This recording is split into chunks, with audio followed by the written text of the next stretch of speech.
Hello friends, welcome to SSC coaching centre. दोस्तों, आज के वीडियो में बात करेंगे गणित के इम्पोर्टेंट प्रश्नों की।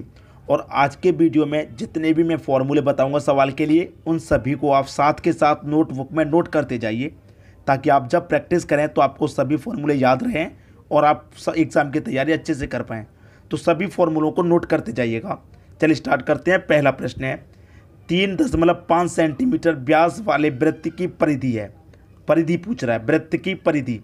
तो जो फॉर्मूला मैं बता रहा हूं उसे लिख लीजिए। वृत्त की परिधि बराबर, वृत्त की परिधि पूछ रहा है तो वृत्त की परिधि बराबर क्या होता है, 2πr होता है। ठीक है, जहां पर 2 है, पाई का मान जानते हैं आप 22/7 होता है, और r का मान, r मतलब रेडियस, रेडियस मतलब व्यास। इंग्लिश में रेडियस बोलते हैं, हिंदी में व्यास बोलते हैं। व्यास कितना, 3.5 है। तो इस पर आप क्या लिख लेंगे, यहाँ पर 3.5 लिख लेंगे। क्लियर इतना? किसी को कोई दिक्कत, यहाँ पर किसी को भी कोई दिक्कत नहीं होगी। अब यहाँ पर समझना है आपको, 3.5 सेंटीमीटर व्यास वाले वृत्त की परिधि पूछ रहा है क्या होगी। ठीक है, वृत्त की परिधि पूछ रहा है क्या होगी। अब यहाँ पर रेडियस क्या होता है, मैं आपको एक वृत्त बनाकर अगर समझाऊं। ये मैंने वृत्त ले लिया, ठीक है, ये वृत्त मैंने ले लिया। अब बीच के सेंटर से यहाँ से यहाँ तक की जो दूरी होती है उसे हम क्या कहते हैं, त्रिज्या। उसे हम कहते हैं त्रिज्या। ठीक है, इतना क्लियर है, त्रिज्या कहते हैं। अगर मैं यहाँ से लेके यहाँ तक इसको पूरे को मिला दूंगा तो इसको बोलते हैं हम व्यास। ठीक है, याद रखिएगा, इसको बोलते हैं त्रिज्या। अगर मैं पूरे को मिला दूंगा तो इसको बोलते हैं व्यास। इतना याद रखिएगा। अब देखिए, यहाँ पर हमें क्या करा है, 3.5 सेंटीमीटर व्यास वाले वृत्त की परिधि पूछ रहा है।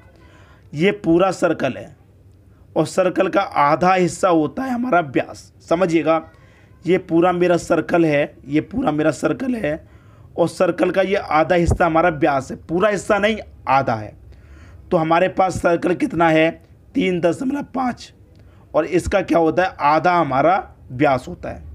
क्लियर है, आधा हमारा व्यास होता है। बस कर लीजिए सोल्व, आंसर आ जाएगा। 2 से 2 कटा देंगे आप। क्लियर है, 7×5 35 कटा देंगे 0.5 बार में, क्योंकि दशमलव है। 7×5 35 कट गया, दशमलव के स्थान पर दशमलव आ गया। अब 22 का मल्टीप्लाई कर दो 5 से, 5 का मतलब आधे से है भाई, 0.5 है ना, तो आधा ही तो हो गया। अगर 1 होता तो 22 से कम 22, आधा है तो कितना हो जाएगा, 22 का मल्टीप्लाई आधे से करेंगे 11 हो जाएगा, मतलब 11 सेंटीमीटर। तो वृत्त की परिधि कितनी है, 11 सेंटीमीटर है, और 11 सेंटीमीटर दे रखा है बी ऑप्शन में। मैं उम्मीद करूंगा कोई भी बच्चा ऐसा नहीं होगा जिसकी समझ में नहीं आया हो, सभी को समझ में आ गया होगा। क्लियर है, हमसे कह रहा है वृत्त की परिधि, व्यास हमारा आधा होता है, याद रखिएगा, वृत्त का आधा व्यास होता है। अब देखेंगे अगला प्रश्न। अगला प्रश्न है, 8.2 सेंटीमीटर लंबी प्रत्येक भुजा वाले वर्ग की परिमाप क्या है। वर्ग की परिमाप, तो देखिए इस फॉर्मूले को भी मैंने पहले ही बोला है, नोटबुक साथ में लेके बैठिए, जितने फॉर्मूले बताऊं उसको लिख लीजिए। वर्ग का परिमाप पूछ रहा है। वर्ग का परिमाप बराबर क्या होता है, 4a होता है। जैसे कि मैं यहाँ पर कोई वर्ग बना लूँ, वर्ग वो होता है जिसकी चारों भुजाएं बराबर होती हैं। मान लीजिए ये वाली भुजा ये है तो ये भी a होगी, ये भी a होगी, और ये भी a। वर्ग की चारों भुजाएं बराबर होती हैं। क्लियर है, तो हमारे पास ये कितना है, 4a ही तो हैं। क्लियर है, कितने आए, 1 2 3 4 a हैं। ठीक है, अब a का मान कितना दे रखा है हमारे पास, 8.2 सेंटीमीटर लंबी भुजा है। एक भुजा का मान हमारे पास कितना है, 8.2 सेंटीमीटर है। तो a का मान हमारे दे रखा है 8.2 सेंटीमीटर। अब हमें करना क्या है, 4 का गुना कर दीजिए, 8.2 से कर देंगे भाई, 4 दूने का 8 हो जाएगा, दशमलव लगाएंगे, 4 अट्ठे 32 हो जाएगा, 32.8 सेंटीमीटर आंसर हो गया। किस ऑप्शन में है ये देख लीजिए, 32.8, 32.8 सी ऑप्शन में है। ये आपके प्रश्न का बिल्कुल सही जवाब हो गया। तो सभी फॉर्मूलों को लिख लीजिए। अब देखेंगे अगला प्रश्न। अगला प्रश्न है, 9 ट्राईसाइकिल में कितने पहिए होते हैं, कितने पहिए 9 ट्राईसाइकिल में। अब कम से कम 60% बच्चा यही कंफ्यूज होगा कि ये ट्राईसाइकिल क्या होती है। ट्राईसाइकिल समझ में नहीं आ रहा है, ऐसा वर्ड दे दिया तो हम नहीं कर पाएंगे भाई। ट्राईसाइकिल क्या होता है ये मैं आपको बताता हूँ। जो 3 पहिया वाहन होता है, जिस वाहन में 3 पहिए होते हैं, जैसे कि रिक्शा, ऑटो जिसमें 3 पहिए होते हैं, वो होता है ट्राईसाइकिल। ठीक है, अब एक ट्राईसाइकिल में भाई 3 पहिए होते हैं, तो 9 ट्राईसाइकिल में कितने पहिए होंगे? 9 त्रिका 27 पहिए होंगे। ये आपका आंसर हो गया 27।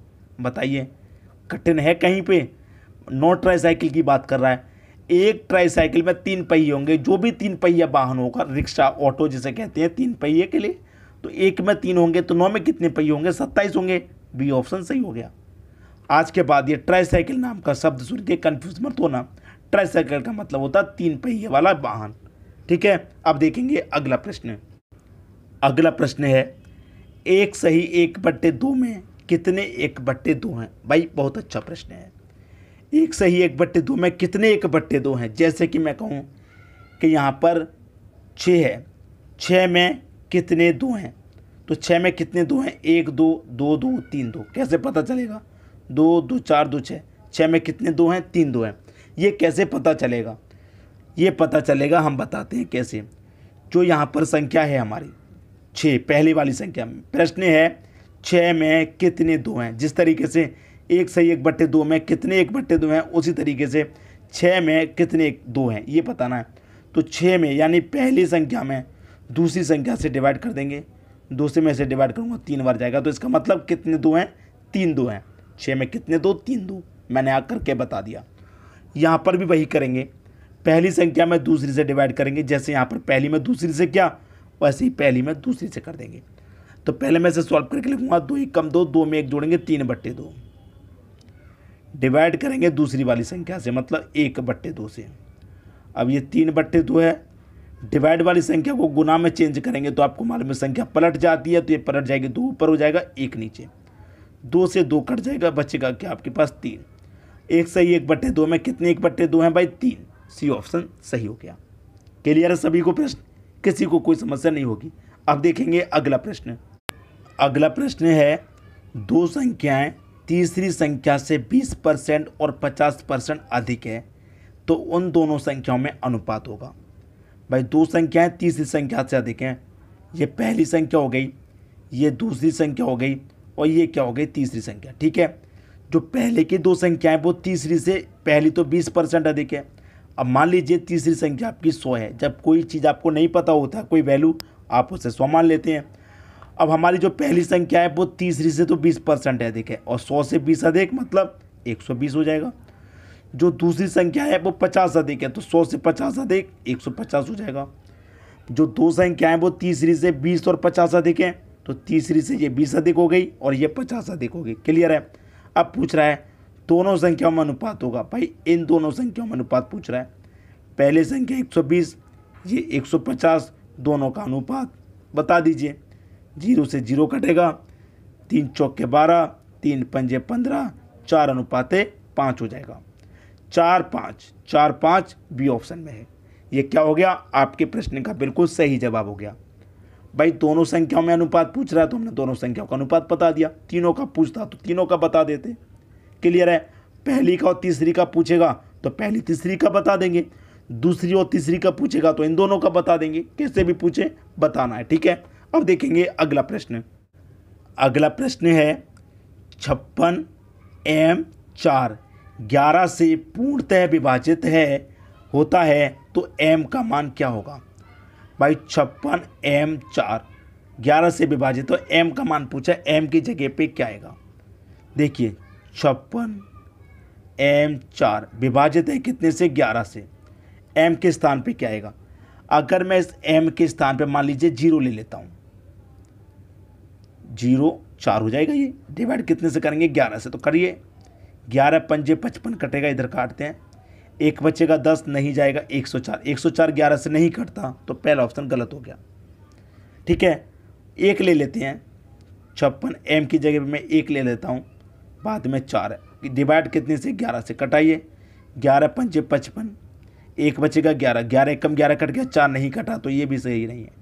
शेष नहीं बचना चाहिए, क्योंकि पूर्णतः विभाजित है तो पूरा कटना चाहिए, ये भी गलत। 3 ले लेंगे m की जगह पे, तो 56 m की जगह मैं 3 ले लूँगा, यहाँ पर 4 कटाइए 11 से, 11 पंजे 55, 1 बचेगा 13, 11 कम 11, 2 बचेगा 24, 24 भी 11 से नहीं कटता तो ये भी गलत। अब क्या लेंगे, 5 लेंगे, तो 56 m की जगह 5 और फिर 4, कितने से डिवाइड है, 11 से, कटाइए 11 पंजे 55, 1 बचेगा 15, 11 कम 11, 4 बचेगा 44, 11 चौके 44, ये पूरा पूरा कट गया 514 बार में। तो इसका मतलब m के स्थान पर क्या आएगा, 5 आएगा। डी ऑप्शन हो गया आपकी प्रश्न का सही आंसर। ऑप्शन के थ्रू मैंने करके दिखा दिया क्या सही क्या गलत, कौन सी संख्या आएगी, तो किसी को कोई दिक्कत नहीं होनी चाहिए, सभी को प्रश्न अच्छे से समझ में आ गया होगा। ठीक है दोस्तों, वीडियो देखने के लिए आपका बहुत बहुत धन्यवाद।